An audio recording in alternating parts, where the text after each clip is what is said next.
안녕하세요. 김어준입니다. 국정원 댓글 수사를 방해할 목적으로 가짜 사무실을 만들고 가짜 서류를 채워넣었던 수사 방해 사건. 이 사건 관련해 국정원에 파견됐던 변창훈 검사의 죽음을 두고 자유한국당 김진태 의원은 당장 죽음의 구판을 멈추라고 주장했습니다. 자유한국당 법사위원들은 윤석열 중앙지검장과 문무일 검찰총장의 사퇴를 요구하고 나섰습니다. 그래요? 변 검사를 죽음에 이르게 한 절대적 책임은 박근혜 정부 탄생의 정당성을 뒤흔들 댓글 수사를 방해하기 위해서 가짜 사무실 공작을 지시한 정치 세력에게 있는 겁니다. 그 세력이 누굽니까? 범죄를 은폐하기 위해서 영화 세트처럼 가짜 사무실을 만든 공작이 언제 누구에 의해 이루어졌나? 박근혜 정부 임기 초 박근혜 전 대통령이 임명한 남재준 국정원장의 국정원에서 자행된 겁니다. 변 검사 죽음의 억울함을 그나마 풀어주려면 수사를 멈추고 검찰 수뇌부가 사퇴할 것이 아니라 오히려 멀쩡한 검사를 그런 말도 안 되는 공작에 동원했던 자들을 단 한 사람도 빼지 않고 모조리 차단해서 모두 엄벌에 처해야 하는 겁니다. 수사를 멈추란요. 턱도 없는 소리입니다.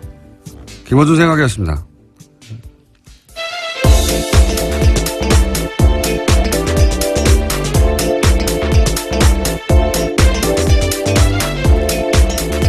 시사인의 김은지입니다. 자, 어제는 트럼프 대통령이 와가지고 아주 관련 뉴스가 폭포수처럼 쏟아졌어요. 네, 그렇죠. 너무나 많은 뉴스가 쏟아져서 몇 가지 저희도 다뤄야 되겠죠? 예. 우선 첫 번째 뉴스가 뭡니까? 네, 가장 눈에 띄었던 건 어제 정상회담 한 다음에 했던 공동 기자회견이었는데요. 예. 이 자리에서 트럼프 대통령은 한국은 단순한 오랜 동맹국이 아닌 그 이상이다라고 강조했습니다. 그러면서 모두 발언한 다음에 취재진의 질의응답 시간 가졌는데요. 이와 같은 질문이 나왔습니다.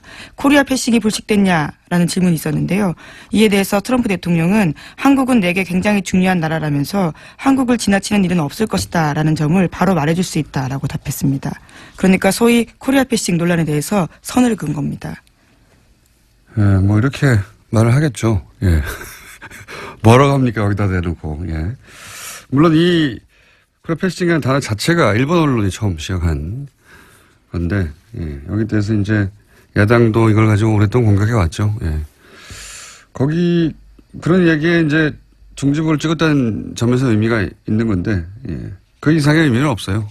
사실은 생각해보면. 한번 들어볼까요? South Korea, Republic of Korea, Korea is very important to me, and there will be no skipping South Korea. I can tell you that right now. 똑같은 말로 야당이 공격할 명분을 잃었다. 이 정도 의미죠. 예. 실제 미국이 이제 자국의 이익에 따라 움직이겠죠. 언제나. 예. 하지만 그런 의미는 있다. 예. 그래서 요 문장은 앞으로도 계속 써먹히겠죠. 예. 다음 뉴스는요? 네, 또 공동기자회견에서 두 정상은 한국 미사일의 탄도 중량 제한을 완전히 해제하기로 합의했습니다. 그러면서 문재인 대통령은요, 우선 도입할 미국 무기의 윤곽도 처음으로 공개했는데 제이스타즈 최소 4대 도입 등이 있습니다. 이 세 가지 무기로 5조 정도 들 거라고 하는데요. 트럼프 대통령은 한국의 무기 도입이 미국 일자리 창출에 기여할 거다라는 이야기도 했습니다. 탄도 중량은 풀고 무기는 사고 어차피 무기는 우리나라가 미국에서 전 세계에서 가장 많이 사왔어요. 어차피 사왔는데 중요한 거는 이제 얼마나 최신의 기술 무기를 도입하느냐 이거겠죠. 예. 이 이야기는 저희가 잠시 후에 정세현 장관하고 전 장관하고 나눠보기로 하겠습니다. 자, 다음 뉴스는요? 네, 또 계속해서 트럼프 대통령은 어제 한국 FTA가 미국이 좋은 협상이 아니었다라는 이야기도 했는데요. 이와 관련해서 문재인 대통령은 관련 협의를 신속하게 추진하겠다고 밝혔습니다. 미국 통상당국은 조만간 본격화될 개정 협상에서도 압박 수위를 높일 것으로 보입니다. 이 발언은 일본에서 했던 발언들에 비하면 아무것도 아닙니다. FTA가 미국의 좋은 협상이 아니다 이런 말을 하고 문재인 대통령은 협의를 신속하게 추진하겠다. 굉장히 원론적인 수준의 말밖에 없었는데 트럼프 대통령이 이제 일본에 방문해서 했던 일들 보면 일본은 저런 굴욕을 겪어도 괜찮나 싶은 아주 웃긴 장면이 굉장히 많이 나왔어요. 아베 총리가 말하는데 중간에 끊고. 그렇죠. 예, 자기가 말한다든가. 미국에서도 그런 보도 많이 나왔어요. 어제 워싱턴 포스트인가요? 예, 거기서도 찾아와서 읽어봤는데, 아베가 트럼프에게 얼마나 잘 보려고 노력하는데 트럼프가 아베를 얼마나 막 취급하는가. 이 기사거든요. 예. 굉장히 민망한 표현이 있었는데요. 전략적 노예 상태에서 비용을 치렀다라는 식의 이야기가 있었습니다. 스트래티직 서브튜드. 예. 네, 전략적 노예 상태요. 네. 발음이 됐나요? 네. 예. 예속 상태. 예. 고급 단행이긴 한데 결국 맞아요. 딸랑이다 이런 얘기거든요. 예. 예. 충실한 조수 역할을 했다. 이런 식의 평가들이 아주 많았습니다. 그런 예를 드는 걸로 기사 가득 찼어요. 읽어보면 예를 들어서 아베는 미일 간 정상회담에서 역대 가장 가까운 사이다 이런 식으로 표현하면 트럼프는 거기에 보조를 맞춰줄 생각이 없는 것처럼 부른다. 예를 들어서 굉장히 많은 예가 있는데 재밌는 예 중에 하나가 골프를 같이 쳤잖아요. 예.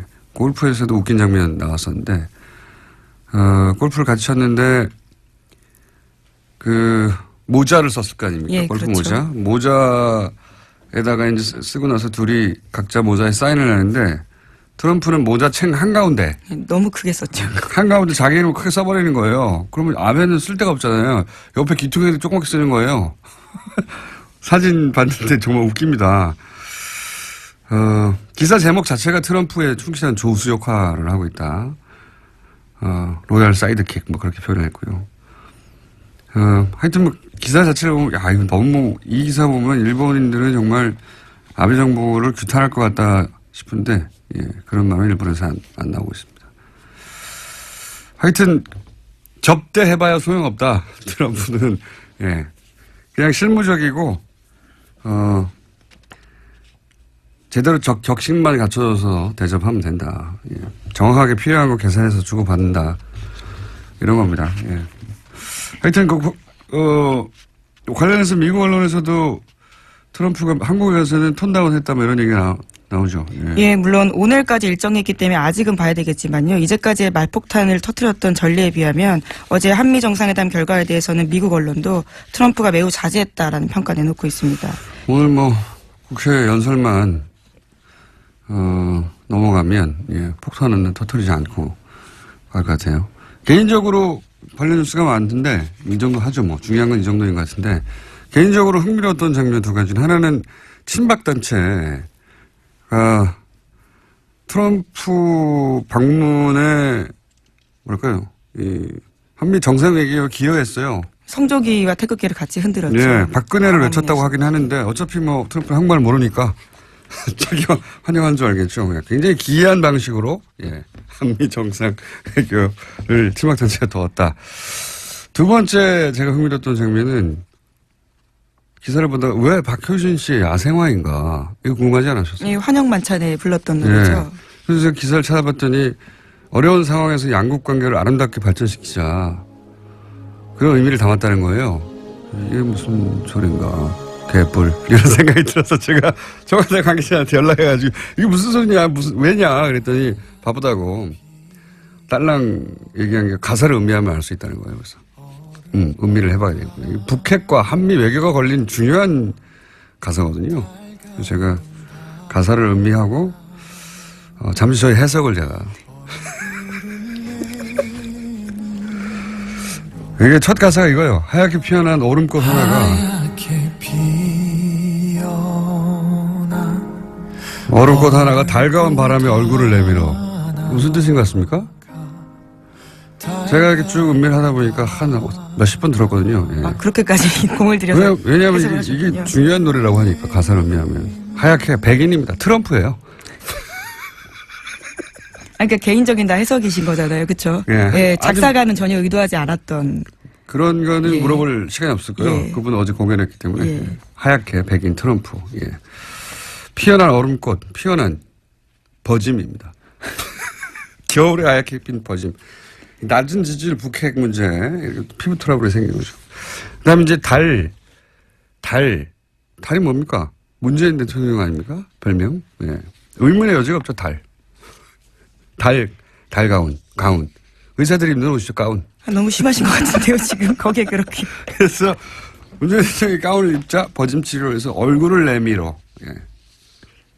정확한 해석이라 보고요. 다음, 그래서 쭉 하다가, 또 있네. 청와대 관계자가 당황할 것 같습니다. 이렇게 해석하실까. 한 줄기 햇살에 목을 녹이다. 그렇게 너는 또 한번 내게 온다. 예. 햇살, 이거 햇볕 정책이죠? 작사가가 전혀 동의하지 않은 해석이라고 여러 차례 말씀드려야 될 것 햇볕 정책 같은데요. 때문에 문재인에게 온다. 이런 얘기고요. 그리고 뭐, 사랑의 피고, 타버리는 불꽃, 뭐 이런 거. 타버리는 불꽃. 이건 뭐, 문자 그대로입니다. Fire and Fury.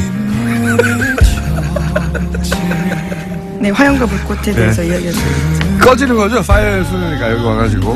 예. 나머지 가사 또 여러 가지가 있는데, 각자 해보시고요. 예.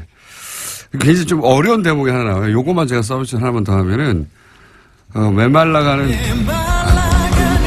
준비 잘했어요. 메말라가는 온몸이 타들어가고, 이게 좀 어려웠어요, 제가. 뭐냐면은, 이 발사체 입장을 표현한 겁니다, 발사체. 우리가 이제 탄도 중량 무제한으로 합의를 했잖아요. 그동안에 사거리가 짧아가지고, 예, 발사체들이 도달하지 못하고, 목적지에 꺼져버린 발사체의 애환, 이런 으로 표현한 거죠. 예. 김어준 공장장이 지극히 주관적인 가사 해석이라고 보여드리겠죠. 저는 이 노래를 듣고 미사일 중량 해제를 예상했습니다. 여러분도 각자 해보시고, 예. 가사가 중요하다고 하니까요. 아니, 가사가 중요하다는데 아무도 해설을 안 해줘가지고, 심심해가지고 한번 해봤습니다. 여러분도 각자 버전을 저희한테 보내주시면 소개해드리겠습니다. 자, 다음 뉴스는 뭐 있습니까? 네, TV조선이 계속해서 이건희 삼성전자 회장의 건강이 호전되었다라는 보도를 하고 있는데요. 네. 혼자 휠체어에 앉아있는 모습 등을 내보냈습니다. 이에 대해서 삼성 서울병원 쪽에서도 건강 상태가 호전된 것은 사실이다라고 밝혔다라고 하는데요. 인지 능력이 서서히 회복 중이라고 주장하고 있습니다. 이게, 의식불명이 되게 3년이 됐죠. 예. 간간히 이런 뉴스가 나왔어요. 간간히. 예. 앞모습이 안 나옵니다. 예. 이 해석을 듣고 나서 야, 술 취한 거 아닙니까? 뭐 이런 문자가 많네요. 예. 네, 야생화에 대한 해석이라는 여러분들 해보세요. 저한테 뭐라고 하지 마시고. 청와대 관계자가 그랬어요. 가사를 음미하라고. 예. 바쁘다고. 음미했더니 이런 해석이 나왔다. 자, 다음 뉴스는 뭡니까? 네, 어제 검찰이 전병헌 청와대 정무수석의 협회장을 지낸 한국e스포츠협회 사무실을 압수수색했습니다.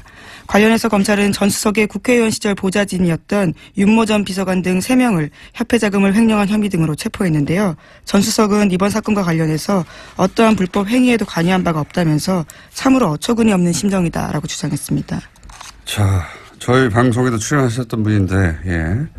수사 결과가 나와 봐야 이제 전 수석의 연루는 나올 것 같고, 이런 수사는 그런데 오히려 야당을 긴장시킵니다, 원래.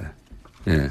현 정권의 정무수석까지 수사한다 하면 이게 현 정부에 타격을 줄 것 같은데, 물론 수석이 직접 연루됐다면 타격을 줍니다. 근데 이제 이런 뉴스 자체는 야당을 매우 긴장시키는 기사죠, 사실은.